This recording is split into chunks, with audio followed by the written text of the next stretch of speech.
C'est quoi votre truc ?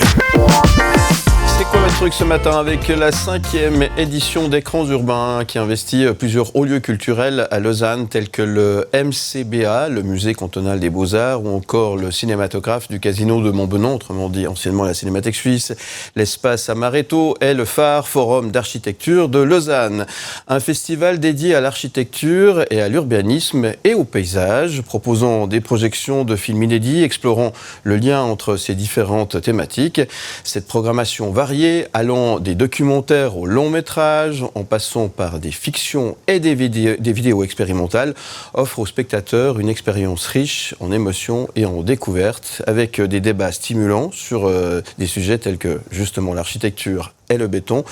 Pour le jeune public qui est aussi attendu, des projections destinées telles que le film Le Roi et l'Oiseau de Paul Grimaud. Et je ne résiste pas au plaisir de vous passer un court extrait de ce film. À cette époque, régnait encore le roi Charles V et 3 font 8 et 8 font 16 de tachycardie. Pour commencer, bonjour Héloïse Geiling. Ça c'est une introduction quand même. Sacrément. Bonjour. Et merci d'être là de si bon matin. Vous êtes secrétaire générale de cet événement qui lie l'image, le cinéma, l'urbanisme et les paysages. C'est ça à peu près. Voilà, exactement. Je suis donc secrétaire générale de la Fondation Culture du Bâti, CUB comme on l'appelle, qui organise depuis 2018 cet événement avec quelques empêchements pendant la pandémie. Mais voilà, donc cet événement qui a lieu depuis 2018 à Lausanne, dans les lieux que vous avez cités, avec quelques changements de temps en temps, notamment au niveau événementiel. C'est la première fois qu'on va investir l'espace Amaretto. Ouais. On essaye toujours de trouver des lieux nouveaux pour ce festival. C'est ça, l'idée c'est de trouver des lieux qui pourraient être insolites, on va dire, des lieux qui ne sont pas forcément dédiés à ce genre d'événements, en fait, c'est ça? Alors, sur la partie événementielle, oui, puisque sinon, on a quand même une programmation principale autour du cinéma, donc qui nécessite des vraies salles de cinéma, comme on a au Casino de Montbenon, mais c'est aussi intéressant pour nous d'aller explorer des lieux dans la ville, des endroits que le public n'a peut-être pas l'habitude de connaître. L'an dernier, on a pu aller dans l'ancien cinéma Eldorado, qui est actuellement en travaux, donc qui a été désamianté, qui a un grand volume en béton brut, qu'on a installé pour l'occasion. Voilà, on voit les images défiler derrière. Ouais. Ça, c'est l'ancien Eldorado, les images Exactement. Que vous pouvez voir. Alors, pour ceux qui sont à la radio, vous ne voyez pas, mais ça vous donnera peut-être l'envie d'aller voir le podcast, effectivement. Alors, ces endroits, il y a des endroits un peu comme ça, un peu qui deviennent magiques et qui regorgent des petits secrets comme ça. C'est ça l'idée, c'est de redécouvrir en quelque sorte ce patrimoine urbain que Lausanne peut peut-être nous cacher ou nous réserver. Alors, pas que. C'est une des intentions du festival, mais plus généralement du programme de la CUB. On organise de temps en temps des balades, des conférences qui vont permettre ça.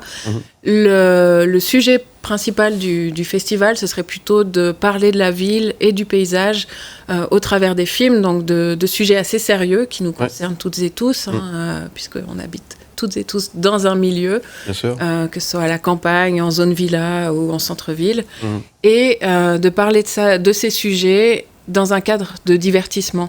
Donc pour l'ouverture, par exemple, on projette Chungking Express, qui est un classique de Wong Kar-wai, dans sa version restaurée, et à partir du film, on va développer une discussion autour de la ville de Hong Kong, de son évolution. Le film a été tourné avant la rétrocession, donc le passage de Hong Kong à la Chine. À la Chine, oui.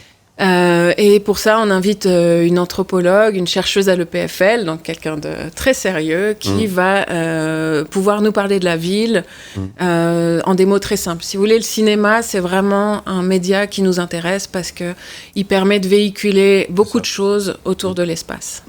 Il s'adresse à qui, ce festival, en fait? À tout le monde. À tout le monde, ouais. Mais pas qu'aux Lausannois, c'est ça que je voulais dire, parce que... Alors, tout le monde est bienvenu. On est dans des lieux du centre-ville, donc facilement accessibles et pas du tout réservés aux Lausannois, puisque on va parler de villes du monde entier. Et pour les personnes qui connaissent ou qui ne connaissent pas Lausanne, il y a aussi quelques événements en lien avec la ville qui peuvent être intéressants. Alors c'est vraiment pour tout le monde, hein, on l'a dit, et aussi pour les enfants. Vous avez pensé aux jeunes publics, ça c'est important aussi. Quels sont les retours que vous avez finalement? Parce qu'il y a le côté cinéma, il y a le côté festif. Hein, c'est un festival qui propose un peu, qui est divers hein, dans sa programmation. C'est quoi les retours que vous avez du public justement, ou de votre fidèle public en tous les cas? Alors, les retours sont assez variés. On a une base de public professionnel qui est assez présent, qui là trouve toujours un intérêt parce que ça change de format par rapport aux conférences et aux colloques habituels. Pour le public qui serait non professionnel, c'est vraiment une bonne manière d'aborder la ville et l'architecture. Ouais. En fait, c'est un moyen très simple puisque à travers le film, on a le mouvement, on a le son, et puis on a une histoire qui se développe au sein des espaces. Donc, en général, on arrive vraiment à capter un public assez varié, puisque tout le monde habite dans un milieu, donc on peut toutes et tous se retrouver dans ces histoires. C'est qu'on peut se projeter en quelque sorte dans ce qui est proposé. Il y a le programme complet que vous pouvez retrouver sur le site internet écran-urbain.ch. Pour ce week-end, il y a des choses plutôt intéressantes. Vous avez peut-être un coup de cœur à nous proposer? Oui, alors j'aimerais vraiment inviter tout le monde à découvrir la soirée du samedi qui sera dans l'espace Amaretto. L'espace Amaretto qui sera mis en scène spécialement pour l'occasion par un collectif de jeunes architectes qui, eux, sont de Lausanne. Et on aura une représentation live d'une œuvre créée spécialement pour le festival. C'est une œuvre musicale et immersive.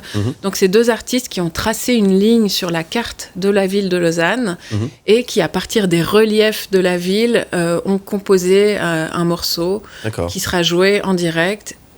C'est une exclusivité du festival. C'est inédit et c'est à l'Espace Amaretto, vous l'avez dit. L'Espace Amaretto, ce samedi 24. Le samedi 24. Ah, c'est bon, on a le temps de s'organiser pour ne pas manquer ce rendez-vous. Toutes les infos sur le site internet, hein, n'hésitez pas à aller faire. Voilà, n'hésitez pas à aller faire un petit tour. Merci beaucoup, Héloïse Gehling, d'être venue ce matin. Merci à vous. Plein de succès et à très bientôt.